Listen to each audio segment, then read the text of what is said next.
Il y a un an, le Royaume-Uni vivait un moment capital de son histoire. 70 ans après le début de son règne, la reine Elisabeth mourait brusquement le 8 septembre dans son château de Balmoral, à 96 ans. Un décès soudain, même si l'état de santé de la souveraine s'était dégradé ces dernières années. Une photo, prise quelques jours avant sa mort, avait beaucoup choqué. Outre-Manche, difficile d'oublier ce 8 septembre 2022. 2 jours après avoir reçu Liz Truss, la nouvelle première ministre britannique, comme le veut la tradition, la reine Elisabeth avait vu son état de santé se dégrader.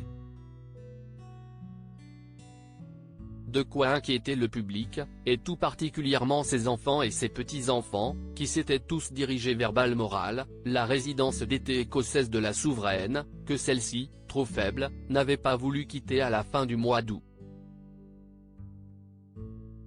Mais trop tard pour certains, la nouvelle, tombée en début de soirée annonçait que la reine Elisabeth venait de s'éteindre, à 96 ans, entourée de ses 2 aînés, Charles et Anne, et après 70 ans de règne. Si la nouvelle avait secoué le pays, quasiment convaincu de son immortalité, certains ne s'étaient pas privés de remarquer que la reine semblait bien amaigrie sur la dernière photo que l'on avait d'elle. Une photo qui ne laisse pas indifférent pris au moment de l'arrivée de Liz Truss à Balmoral. Le cliché la montrait en effet, vêtue d'un cardigan et d'une jupe écossaise au milieu d'un grand salon. Mais malgré son sourire, sa posture voûtée et sa fragilité laissaient déjà entrevoir que la maladie et l'âge avaient malheureusement fini par prendre le dessus.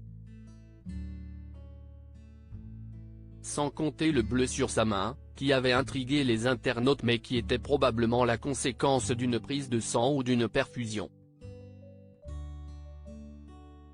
Une photo qui avait en tout cas été saluée par les fans de la famille royale. La reine Elisabeth II aura en effet tenu son rôle quasiment jusqu'à son dernier souffle en acceptant de nommer officiellement Liz Truss alors qu'elle était faible, 2 mois après un jubilé où elle était apparue plusieurs fois. Même si pour la première fois depuis 1885, la rencontre ne s'était pas faite à Buckingham Palace, mais à Balmoral, où la reine se sentait parfaitement chez elle. Amoureuse de l'Écosse, elle passait en effet plusieurs mois de l'année dans ce château privé, où elle a ensuite été veillée par ses 4 enfants et ses 8 petits-enfants. Son cercueil était ensuite parti pour une longue procession, d'abord exposé au château d'Holyrood, la résidence officielle écossaise. Il était ensuite arrivé en avion puis dans un corbillard spécial à Londres. Et après 2 jours à Buckingham Palace, il avait finalement été placé à proximité, où les Britanniques avaient fait la queue, parfois pendant plus de 24 heures, pour le saluer une dernière fois. Finalement enterrée le 19 septembre dernier, elle est au cœur de toutes les pensées ce vendredi.